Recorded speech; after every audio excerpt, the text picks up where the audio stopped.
बिस्मिल्लाहिर्रहमानिर्रहीम, अस्सलाम वालेकुम। मैं हूं सैयद शहरियार अली नकवी और आप लोग मेरे यूट्यूब चैनल देख रहे हैं नकवी रिपोर्ट्स ग्लोबल। दोस्तों, मीर रजा केस के हवाले से और अल्ताफ हुसैन साहब के हवाले से, कराची के हवाले से, सिंध के हवाले से बात करूंगा क्योंकि ज़ाहिर है का बहुत ज़्यादा इंपॉर्टेंट है। आप लोगों से रिक्वेस्ट है कि नकवी रिपोर्ट्स पे मैं मीर रजा के को कवर कर रहा हूँ, लेकिन इस वक्त मैं फ़िलहाल यहाँ पर ये वीडियो बनाऊंगा क्योंकि बहुत ज़्यादा इंपॉर्टेंट ये खबर है। अच्छा, सबसे पहली बात तो ये करेंगे कि देखें, ये एक जो कराची के मामलात हैं और सिंध के मामलात हैं, उसके हवाले से आप देखें कि आए दिन जो है वो किसी ना किसी को जो एमकेएम से रिलेटेड है, अल्ताफ हुसैन साहब से, उसको उठाया जा रहा है, गायब किया जा रहा है, उसको लंगड़ा लूला, हामिद पिया, कुछ ना किया वगैरह कुछ भी नाम लगा के वो कर रहे हैं।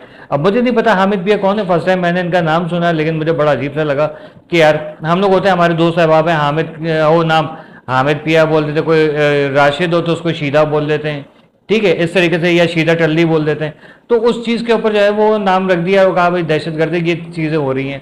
अब मुझे नहीं पता ये साहब कौन है, इनका क्या बैकग्राउंड है, मुझे कोई अगर आप में से कोई जानता हो तो बताएं कि क्या इनको टारगेट किलर या वो पता नहीं कुछ कहा जा रहा है, तो क्या ये वही काम कर रहे थे कि नहीं कर रहे थे। ये मामलात है कि यहाँ पर जो एक खास पार्टी को निशाना बनाया जा रहा है और आप लोगों को पता है कि कौन बना रहे, क्यों बना रहे, इसको मैं अब दोबारा बताने जो है ना वो मुनासिब नहीं समझता क्योंकि सभी को पता है, ठीक है।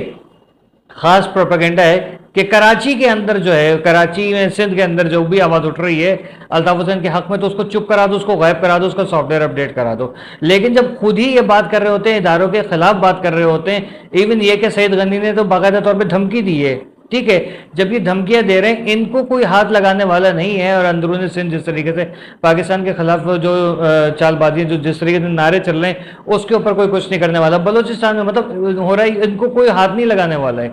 लेकिन अगर किसी ने कोई बात कर दी माजी में और उसके बाद अब वो आगे की बात कर रहा है, वो तो उसको सपोर्ट करने वालों को ये कहा जाता है कि भाई आप तो वो वही है उसका, अल्ताफ हुसैन का, और रॉ का इंडिया का प्रोपेगेंडा जो है उसको आप प्रोमोट कर रहे हो, ये नाम लगा के जो उर्दू स्पीकिंग की सबसे पतली गर्दन उसको उठा दें, क्योंकि आपका न जज है, न वकील है, ना आपका जो क्या कहते हैं, किसी ये जो पुलिस और जितने महकमात हैं इसमें कोई भी आपका है ही नहीं। तो क्या अगर कोई होगा भी तो वो क्या उखाड़ लेगा, क्योंकि उनको निचली पोस्ट पे रखा हुआ है। मतलब समझ लीजिए सिंध जो है वो दूसरा भारत है और सिंध की हुकूमत जो है वो नरेंद्र मोदी की हुकूमत है और आरएसएस वाले बाकी दीगर पार्टियां मिल मिला के यहाँ पर उर्दू स्पीकिंग कम्युनिटी को जो है वो करते हैं। अब अगर डॉक्टर आकाश की जगह डॉक्टर इरफान होता और उसका ताल्लुक कराची से होता तो उसके कातिल आज तक पकड़े नहीं जाते। लेकिन क्या करें, मीर रजा केस में जो जिस तरीके से नेग्लिजेंसी नजर आ रही है कि वो वहां पर पुलिस की गाड़ी मौजूद उस वक्त, और मतलब कितने 2-2.5 घंटे वो वहां पर खड़ी रही, जो चहलकदमियां होती रही, वो सारी चीजें ही मतलब एक ऐसी पॉसिबल नहीं है कि सन्नाटे में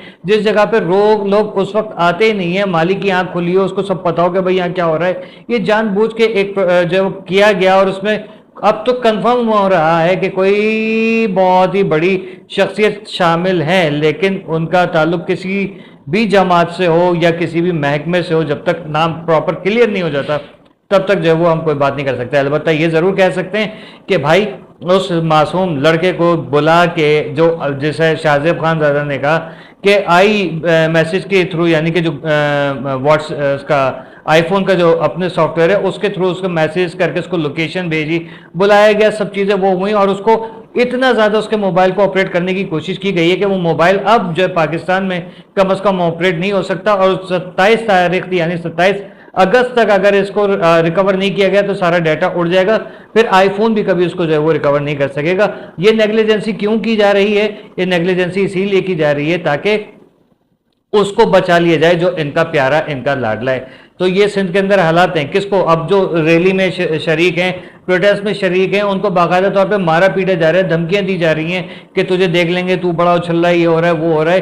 तो भाई ऐसी सिचुएशन में आपको पता है कि फिर ये समझ लें कि जेन जी को घर बैठाने के चक्कर में अल्लाह करे जो जिस तरीके से लगे हुए और ज़्यादा भरपूर तरीके से लोग जमा हों और इसको वो करें, इसका सद्देभाव। लेकिन क्या करें, एक साहब की औलाद को बचाना बहुत ज़्यादा मकसूद ठहरा और वो जो है वो बहुत ज़्यादा इंपॉर्टेंट है। वो जान ज़्यादा कीमती हैं, ये बेगैरत के बच्चे बहुत ज़्यादा कीमती हैं इन लोगों के लिए, क्योंकि ज़ाहिर इनके बाप इन लोगों को पैसे देते हैं और जो पैसे लेके खा रहे हैं वो उनके कारकर्दगी आप लोगों को नज़र आ रही है कि अपने लोगों से जो किसी और थाने की एम्बुलेंस वो मोबाइल है वो वहाँ पर क्या कर रही है उससे सवाल जवाब नहीं होता। इसी तरीके से आप देख लें कराची कराची के किसी भी कोने में आप चले जाइए तो आपको जो है वो कोई किसी भी आम शख्स को उठा के ले जाएंगे और आप अपने मुल्हका जो पुलिस चौकी वगैरह है या थाना है वहाँ पर मालूम करेंगे तो वहाँ नहीं, बल्कि आप उनका पीछा करेंगे तो आपको वो, अब जैसे नॉर्थ कराची से किसी को उठाया तो उसको वहाँ पर ले जाएंगे गार्डन में, ठीक है, गार्डन से किसी को उठाया तो उसको ले जाएंगे लांडी में, लांडी से किसी को उठाया तो उसको औरंगी में कहीं लेके चले जाएंगे।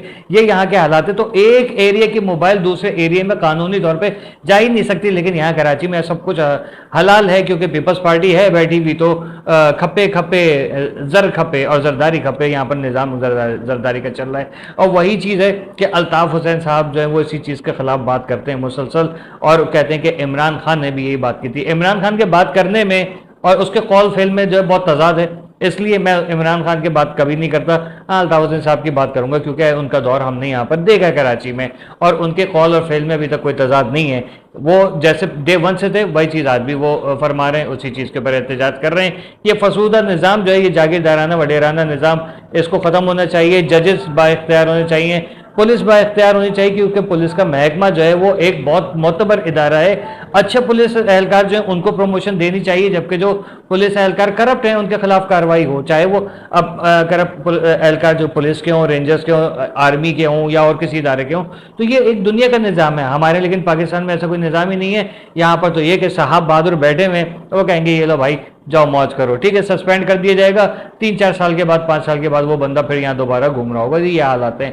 तो मकसद ये कि मुजरिम की सज़ा जो है वो उसको नहीं दी जाती, बल्कि आम आदमी जो उस सिस्टम के खिलाफ बात करता है उसको उल्टा उठा लिया जाता है, फिर कहा जाता है कि तुम गद्दार हो, तुम रॉ का जो है वो या इंडिया का जो है प्रोपेगेंडा कर रहे हो, जब जो मतलब प्रमोट कर रहे हो, जबकि खुद जो है उसी प्रोपेगेंडे के ऊपर काम कर रहे हैं। और इंडिया को खुश करने के चक्कर में पूरे सिंध की बर्बादी इस निज़ाम ने लगा दी है। मैं नहीं जानता किसका ताल्लुक कहां से किसका क्या है।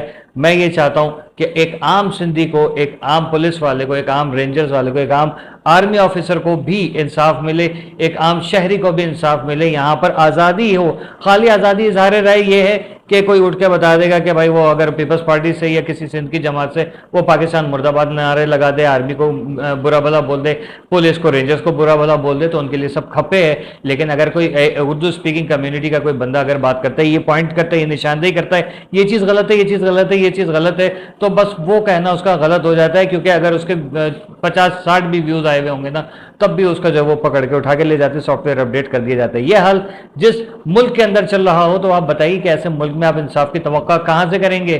तो वही बात है। एक साहब को मैं देख रहा था, वो कह रहे थे कि यार वो निज़ाम बड़ा ख़राब चल रहा है, और मीर रज़ा केस में जो है वो कोई भी लोग जा रहे हैं, चेहरे चमका रहे हैं, तो ये सब चीज़ें नहीं होनी चाहिए भाई। लोग जा रहे हैं, चेहरे चमका रहे हैं, वॉट एवर, उन्हीं लोगों ने इस केस को जिंदा रखा हुआ है, ठीक है। और बाकी मैं लोगों को सिर्फ ये समझता हूँ कि जुगादरी हैं, वो आए अपने मतलब के लिए आके चले गए। इस तरीके से मैं मामला देख रहा हूँ। बहुत सारे लोग जो है वो कमेंट सेक्शन में जाके वहाँ लोगों को कह रहे हैं, जो बेचारे जा जाके किसी भी तरीके से व्यूज़ कमा रहे हैं, जो भी है मैटर को जिंदा रखा हुआ है, ठीक है। व्यूज़ होंगे तो पता चलेगा हाँ ये केस चल रहा है। व्यूज़ जिस दिन लोगों ने काम करना बंद कर दिया, आप लोग फिर देखिएगा आप लोग कहाँ नजर आएंगे। तो ये अकल को ज़रा हाथ मारें, ठीक है। काश यहाँ पर निज़ाम वाकई में वैसा होता जैसा यहाँ पहले हुआ करता था, तो आज मीर रज़ा कत्ल ना होता, और अगर कोई कर भी देता तो वो लटका हुआ होता, सज़ा मिल चुकी होती। वरना यहाँ तो मुझे नज़र नहीं आता। अब 100 साल और लगा लीजिए, 1000 साल, बल्कि 7000 साल मजीद दे दें सिंध को। सिंध के लोग सदियों वही एक सिंधी टोपी, हरे नीले पीले कलर के शलवार कमीज, रंग बिरंगे नाड़े पहन के खेतों में से निकल रहे होंगे, बेचारे रो रहे होंगे, मेरी बकरी को लेके चला गया, मेरी अम्मा जो है वो उसकी तबीयत खराब है, चारपाई पे अपने बीमारों को ले लेके अस्पताल जा रहे होंगे, टोपी के ऊपर जो है मोबाइल रख के और चार्जर में लगा के चार्ज कर रहे होंगे। ये सब चीज़ें जो है ना नहीं चाहिए। सिंध को तरक्की करना है, सिंध के लोगों को तरक्की करना है। यहाँ से एक तो फसाद निकाल दें, ज़रा पॉजिटिव सोचें। सेकंड चीज़ ये कि अपने आप को पढ़ाएं लिखाएं। खून खराबा जो है ना वो अल्लाह को पसंद नहीं है, जंगली जाहिलों वाली बात है। लेकिन क्या करें, पीपल्स पार्टी का दिया हुआ जो एक लिटरेचर है उसको फॉलो करना बहुत ज़्यादा ज़रूरी है। एक चवल को भी मैं देख रहा था कि उसने फिर अपनी जो है कम्युनिटी पे चवली मारी है, उसकी चवली के बदले में मैंने भी चवली मार दी है। देख लीजिएगा, पढ़िएगा नकवी रिपोर्ट्स पे जाके। अल्लाह हाफिज़।